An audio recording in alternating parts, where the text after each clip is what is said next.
It hasn't rained for 18 months, was what the natives said upon our arrival. Our first few months were certainly enough rain to make up for the long drought. And what seems queer, it has rained quite often ever since then. We discredit much of what we hear since becoming accustomed to the local boosters. As you doubtless saw in the journal, we all enjoyed a mess of possum some time back. If you've never tried it, go east of Smelter Hill and procure a prairie dog. When both are skinned, we doubt if you can tell the difference. As to taste, well, try the dog.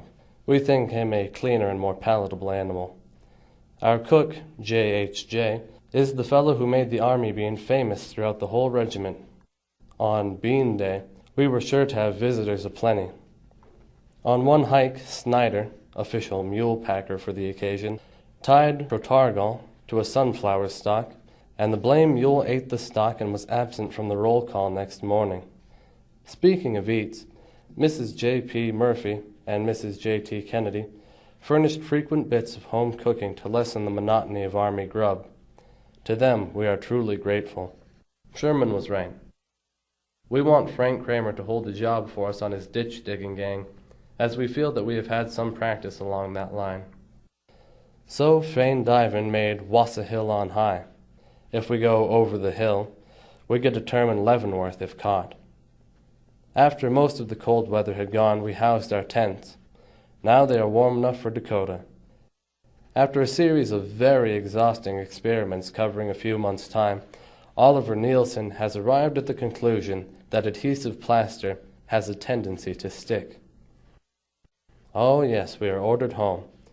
Hardly seems possible, but they assure us that we leave for the United States about February 18th. We all took the big maneuver, except Adolf Buettner, who was in charge of the hospital during our absence. We have heard that our former friend, Ed Platt, has taken it on himself to care for the war widows we left behind. We are coming home, Ed. Better look out. Harold Rugg and Oliver Nielsen spent a couple of days at Corpus Christi, the famous summer resort of Texas. When passing the local youths along the road, the South Dakota boys started yelling, "Join the Army and see Texas on foot. Give your vacation to your country. We belong to the South Dakota Walking Cavalry," and similar caustic remarks. The December issue of the Pahasapa found its way all the way down here, and surely was a welcome visitor. We are watching with interest the outcome of the present legislation being agitated for a larger school of mines. Here's luck to you. Flocks of wild geese were seen heading north on February 8th. Spring's coming.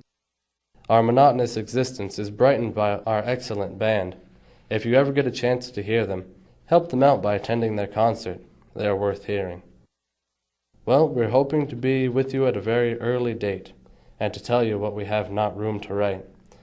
So, with the good luck, we are 4th South Dakota Regiment Infirmary, San Benito, Texas.